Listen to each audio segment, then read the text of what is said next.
Phone വിളിച്ചു, പുറത്താണ് ഒരു നിർത്തിയില്ല. 4:30 പഴയ പ്രസിഡന്റ് പറഞ്ഞു തൽക്കാലം വൈസ് പ്രസിഡന്റ് ഉണ്ടല്ലോ, അദ്ദേഹം തുടർന്ന് യോഗം. അപ്പൊ വൈസ് പ്രസിഡന്റ് പറയുക എന്തിനാ യോഗം വിളിച്ചത് ഞങ്ങൾക്കാരും പറഞ്ഞില്ല, എല്ലാം പ്രസിഡന്റിന് മാത്രം. അത് ഡിക്റ്റേറ്റർ ലീഡർഷിപ്പാണ്. നമ്മുടെ കാലഘട്ടത്തിൽ ലീഡർഷിപ്പ് എങ്ങനെയാണ്? Democratic leadership. എല്ലാവരെയും പരിഗണിക്കണം, എല്ലാം ചെയ്യലല്ല. ആരൊക്കെ ജോലിക്ക് പറ്റിയ കേരളയും കേരളക്ക് പറ്റിയ ജോലിയും കൊടുക്കണം. ഓരോ ഇവരെന്തിനു പറ്റും അതിന് പറ്റിയ ജോലി. കർത്തവ്യങ്ങൾ വിഭജിച്ചു കൊടുക്കുക, കർത്തവ്യങ്ങൾ വിഭജിച്ചു കൊടുക്കുക. അങ്ങനെ എല്ലാവരും ചേർന്ന് ഒരുമിച്ച് പ്രവർത്തിക്കുമ്പോഴാണ് ആ പ്രവർത്തനത്തിന്റെ ആഘാതം കുറയുന്നത്. അത്തരത്തിൽ ടീമാവുക, ഒരുമിച്ച് നിർത്തുക, നിർത്തിയിട്ട് അതിന്റെ പ്രയാസമുള്ളവർക്ക് കയറി ഇടപെടണം. ആരെങ്കിലും പ്രയാസപ്പെടണമെങ്കിൽ പോയി താങ്ങിക്കൊടുക്കണം. റഷ്യയിലെ ഒരു പഴയ കഥകളോ ഒന്നില്ലേ, ഒരു കാളവണ്ടി വലിയ ഉറന്നു കെട്ടുകൊണ്ട് കുന്നു കയറാൻ വേണ്ടി മുന്നോട്ട് നയിക്കുക. കുന്നു കയറാൻ വേണ്ടി നോക്കുമ്പോ കാളക്ക് മുന്നോട്ട് പോകാൻ പറ്റുന്നില്ല. കാളകൾ എത്രയായിട്ടും വലിച്ചു കയറ്റാനാവുന്നില്ല. അപ്പോ അതിന്റെ ഒരു പട്ടാളക്കാരൻ, ഒരു ആ കാളവണ്ടിക്കാരൻ കാളനെ തലക്കും വിലക്കും അടിക്കുക. അപ്പോ അയ്യോ കുതിരപ്പുറത്ത് ഒരു പോർട്ടറിൽ വന്നു.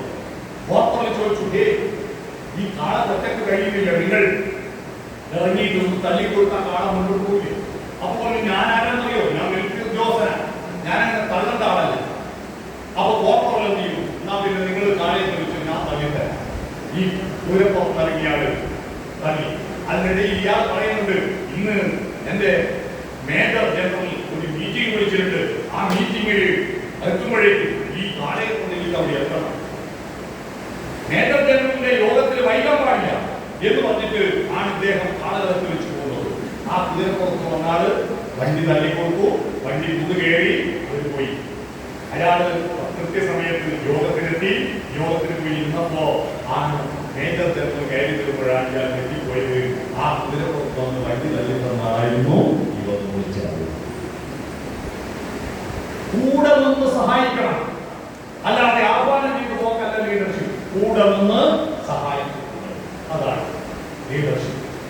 പിന്നെയോ കംപ്ലീറ്റ് ആക്കി കഴിഞ്ഞാൽ, പണി കംപ്ലീറ്റ് ആക്കി കഴിഞ്ഞാൽ അതിന്റെ എനർജി ഷെയർ.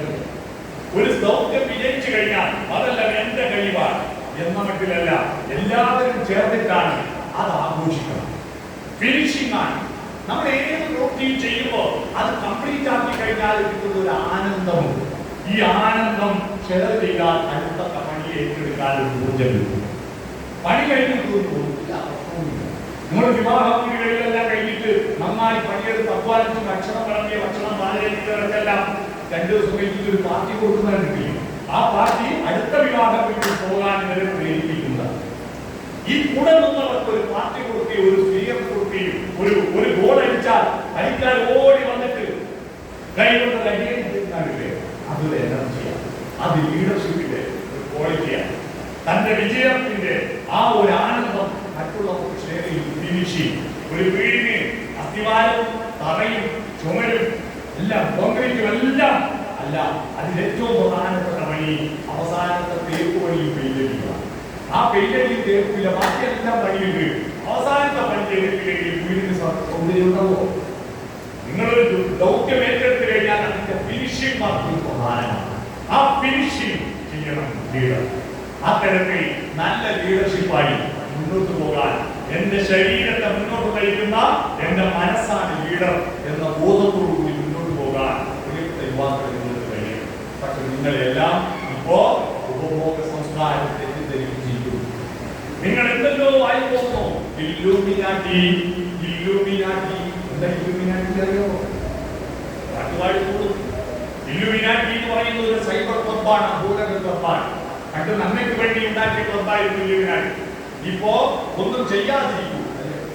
ഒരു മുട്ടായിയുടെ പരസ്യം കണ്ടിട്ടില്ലേ? മോനെ ഒന്ന് അത് ആ കൊടയിൽ എടുത്ത് വരുമോ എന്ന് ചോദിച്ചപ്പോ ഇവൻ മുട്ടായി കൊടുക്കുന്ന തിരക്കിൽ അവരെടുത്ത് കൊടുക്കാൻ തയ്യാറായിരുന്നു. അപ്പൊ ആ സ്ത്രീ നല്ല എടുത്തേക്ക് വന്നിട്ട് ആ കൊടി എടുക്കുമ്പോഴാണ് ആ സ്ത്രീയുടെ മേലെ ഒന്ന് പൊട്ടി താഴെ ഉള്ളത്. അങ്ങനെ ആ കൊട എടുക്കാൻ അതിലൂടെ വന്നുകൊണ്ട് അവർ രക്ഷപ്പെടും. അപ്പൊ അവരോട് പറയാം, മോനെ താങ്ക് യു മോനെ, ഒന്നും ചെയ്യാതെ പുതിയ ജനറേഷന്റെ പ്രശ്നം ഒന്നും ചെയ്യാതിരിക്കുക ഇല്ലുമിനാക്കിയ കട്ട ചോര കൊണ്ട് ജ്യൂസ് അടിച്ച് സോഡാ സമ്പത്ത് പാട്ടിലെ വയ്യ ചോര കൊണ്ട് ജ്യൂസ് അടിച്ച് സോഡാ സമ്പത്ത് വേനാട്ടൊക്കെ കൊണ്ട് ആദ്യാക്ഷരം കുറിക്കുന്നു. ഈ പാട്ടാ കുട്ടികൾ പാടിക്കൊള്ളുന്നത് ഇനി അറിയണം. കുട്ടികൾ പാടിക്കൊള്ളുന്ന പാട്ടാണ്. ആ സിനിമയിൽ ആവേശ സിനിമയിൽ വേറൊരു പാട്ടുണ്ട്, അറിയാമോ? മാതാപിതാക്കളെ മാപ്പ്, ഇനി അങ്ങോട്ട് തന്നിഷ്ടക്കൂട്ട്, ഉന്നം മറന്നൊരു പോക്ക്, ഗുണപാഠങ്ങളോ മതിയാക്ക്, ഇതെൻ പാത എൻ അധികാരം, വഴി തെറ്റാനുള്ള അവകാശം.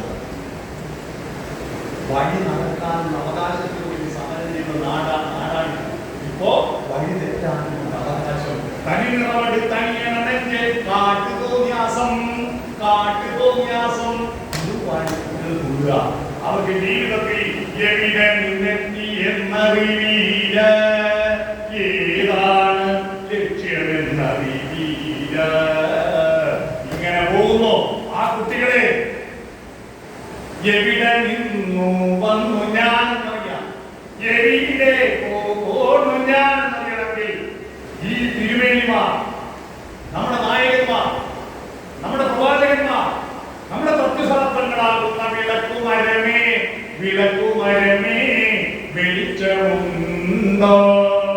ആ വെളിച്ചം ശേഖരിക്കുകയും ആ വെളിച്ചത്തെ തന്റെ സ്വന്തം വെളിച്ചവുമായി ചേർത്ത് പുതുവെളിച്ചമാക്കിയിട്ട് നവോന്മേഷശാലിനിയാക്കിയിട്ട് അടുത്ത തലമുറയിലേക്ക് പകർന്നു കൊടുക്കുകയും ചെയ്യുന്നവരാണ് ലീഡർ. അത്തരത്തിലുള്ള ലീഡർഷിപ്പിലേക്ക് പോകാൻ നമ്മുടെ പുതിയ തലമുറയെ പ്രചോദിപ്പിക്കണമെന്ന് മാത്രം അഭ്യർത്ഥിച്ചുകൊണ്ട് ഇത്രയും ഒരു വലിയ മഹാസമ്മേളനത്തിൽ ഇങ്ങനൊരു വിഷയം തെരഞ്ഞെടുക്കുകയും എന്നെ ക്ലാസ് എടുക്കാൻ ക്ഷണിക്കുകയും ചെയ്ത എന്റെ സംഘാടകരോട് നന്ദി പറയുന്നു. ഇത്രനേരം എന്റെ ക്ലാസ്സിലേക്ക് ഇരുന്നതിന് നിങ്ങൾക്ക് എല്ലാവർക്കും ഹൃദയത്തിന്റെ ഭാഷയിൽ നന്ദി പറഞ്ഞുകൊണ്ട് ഈ വലിയ സമ്മേളനത്തിൽ എല്ലാവരും ആശംസകളും സമ്മാനം എല്ലാം